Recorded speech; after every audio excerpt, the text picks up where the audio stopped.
I love the sort of the insularity of Mr. Bean, this sort of self-centeredness which reflects in the fact that, you know, if I have to get myself into the part, I don't need another person or a situation or a prop in order to create him. You just have to, you know, it's always about him and where he sits in the world. He's he's got a sort of an invisible shell around him. Yeah. He's hugely popular internationally, isn't he? Yes, it is bizarre actually. It's something that I try not to think about very much, because actually if I ever do, you know, stop and dwell on how well known my face is in so many obscure corners of the world, that I think I would find it rather disturbing. Are you made aware of it when you go abroad? I'm being slightly disturbed about it, even talking about it.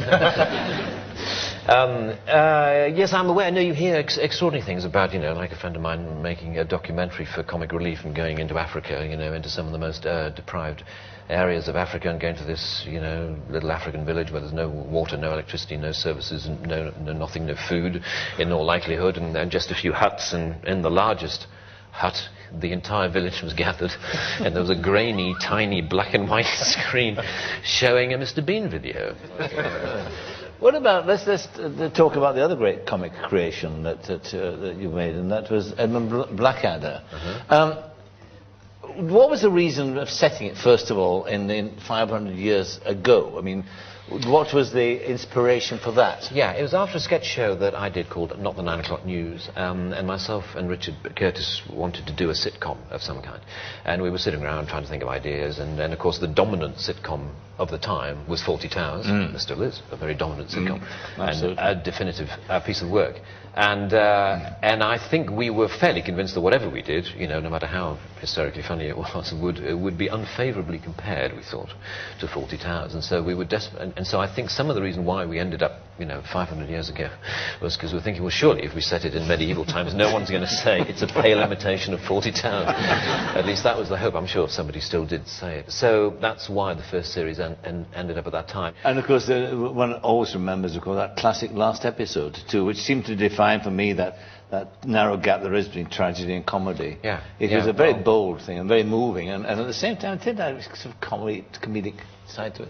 Well, I mean, there is, I mean, you know, it's like the current, you know, situation with war elsewhere. There's no doubt sometimes that the darker, the more serious the backdrop into which you set your comedy, you know, sometimes the brighter your little sparks of comedy are set out in sharp relief against it. Yes. And that series was full of that sort of stuff. Yes, it was indeed. I mean, Richard and Ben's work was fantastic. And that last episode, which really did get quite sad towards the end, was, I think, almost deliberately conceived to defend the series against criticism that we were making light of a very tragic situation, which was the situation in the trenches in northern France in the First World War.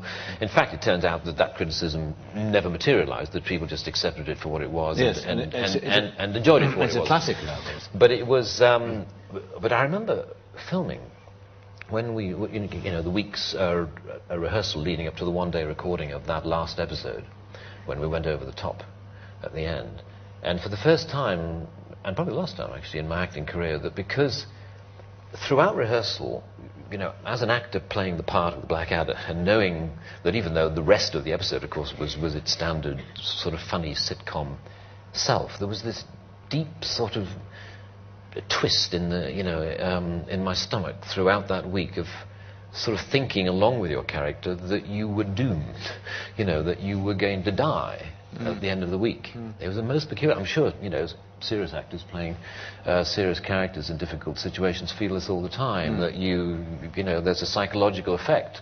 And obviously if you're trying to feel the character and feel his dilemma, then you're going to feel some of the fictional feelings for real. And I was amazed, you know, throughout this awful knot in my stomach. Was it difficult to do itself, the actual moment of doing it? Was it difficult? No, it was, no, you felt swept along by it. Yet again, I think because it was so well written, and that weird, you know, transition when you go forward and I blow the whistle that we, you know, we go over the top, that you, and there's some wonderful lines about, you know, because I'd been trying to pretend that I'd gone mad in order to get sent back from the front, and had conspicuously failed, you know, and the Blackadder says some, I can't remember it very well, but says some line about, you know, who would notice another madman around here, you know, and a line like that, it just, you know, grasps the moment.